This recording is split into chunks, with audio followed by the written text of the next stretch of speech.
Hello दोस्तों, मेरा नाम है रविकांत राजपूत और स्टीफन स्टोरीज में आप सभी का स्वागत है। हमारी आज की कहानी का शीर्षक है खरगोश की चतुराई। तो एक बड़े से घने जंगल में एक काफ़ी विशाल शेर रहता था। वह प्रतिदिन एक नहीं दो नहीं काफ़ी सारे जानवरों को मार डालता था। इससे जानवरों की जो संख्या है वो काफ़ी तेज़ी से कम होती जा रही थी और इस समस्या को लेकर सभी जानवर परेशान थे। इसलिए सभी जानवरों ने एक दिन बैठक बुलाई और इस बात पर चर्चा की। तो उन्होंने एक संगठन बनाकर बोला कि हम सभी लोग शेर के पास चलेंगे और इस बारे में उससे बात करेंगे। तो सभी जानवर शेर के पास जाते हैं और शेर सभी जानवरों को अपने पास आता देखकर पहले तो वो थोड़ा सा घबराता है, फिर एकदम गरज कर बोलता है, यहाँ तुम क्यों आए हो और क्या चाहिए तुम्हें। तो सभी जानवर हाथ जोड़कर विनती, जो जानवरों का नेता होता है वो हाथ जोड़कर विनती करके बोलता है, महाराज आप हमारे राजा हैं और हम आपकी प्रजा हैं, और आप जिस तरह से रोज़ जानवरों को मारते जा रहे हैं और उन्हें पूरा नहीं खा पाते हैं, इससे हमारी संख्या बहुत जल्दी ही कम होती जा रही है। एक दिन ऐसा आएगा कि सिर्फ आप रह जाएंगे इस जंगल में और सारे जानवर ख़त्म हो जाएंगे। और एक राजा बिना प्रजा के नहीं राजा और बिना प्रजा के एक राजा नहीं होता और बिना राजा के कोई प्रजा नहीं होती है। तो इसी प्रकार से मैं आपसे विनती करना चाहता हूँ कि मैं आपके लिए प्रतिदिन एक जीव को भेजता रहूँगा, आपके भोजन के लिए एक जानवर को भेजता रहूँगा, आपको कहीं जाने की ज़रूरत नहीं है।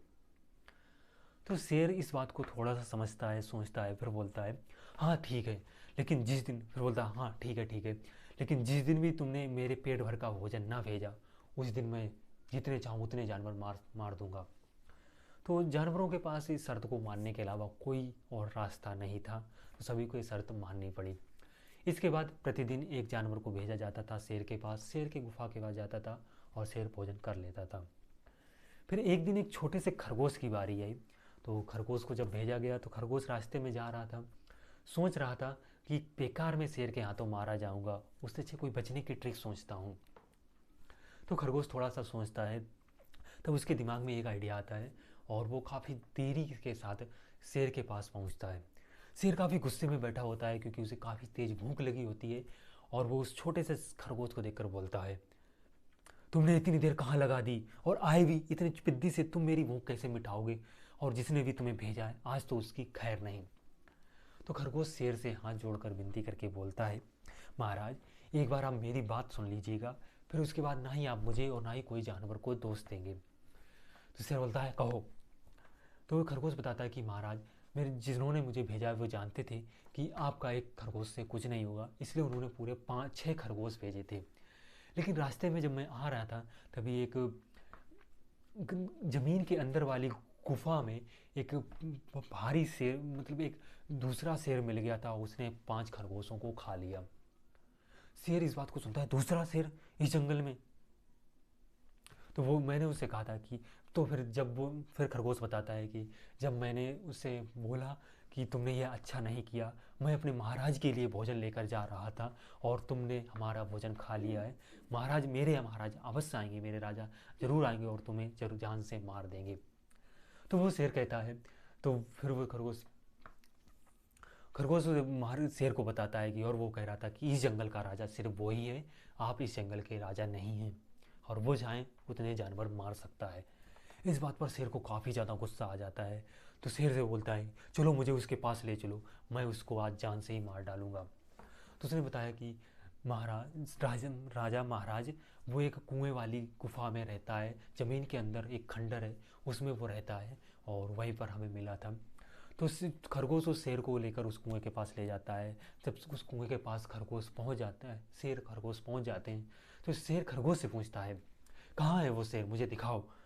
तो खरगोश बोलता है कि महाराज जब हम आ रहे थे तब तो वो यहीं ऊपर था, शायद से आपको देखकर वह इस गुफा के अंदर घुस गया है, तो वो उस कुएं वाली गुफा में घुस गया है। तो शेर जाकर कुएं की जैसी मिढ़ारी पर खड़ा होकर देखता है नीचे अंदर, तो उसे पानी में अपनी ही परछाई दिखाई पड़ती है।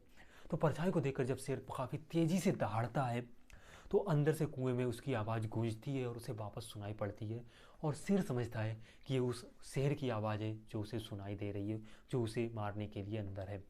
तो शेर उसे मारने के लिए पानी में कूद जाता, कुएं में कूद जाता है। पहले तो दीवार से टकराता है, देन पानी में गिर कर डूब कर उसकी मौत हो जाती है। इस तरीके से खरगोश शेर को पराजित कर देता है, मार देता है और जंगल में खुशी खुशी अपने घर लौट जाता है। जब वो अपने घर लौट कर आता है और सभी को शेर के मारे जाने की कहानी सुनाता है तो सभी काफ़ी खुश हो जाते हैं और चूहे को सब लोग कंधे पर उठाकर उसकी जय जयकार करते हैं। तो दोस्तों ये थी हमारी आज की कहानी, और कैसी लगी आपको आप हमें कमेंट में बता सकते हैं। और चलिए मिलते हैं अगली स्टोरी में। ये हमारा चल रहा है 100 डेज 100 स्टोरी चैलेंज, और ये थी हमारी स्टोरी नंबर 6। चलिए मिलते हैं नेक्स्ट वीडियो में, तब तक के लिए goodbye and thanks for watching.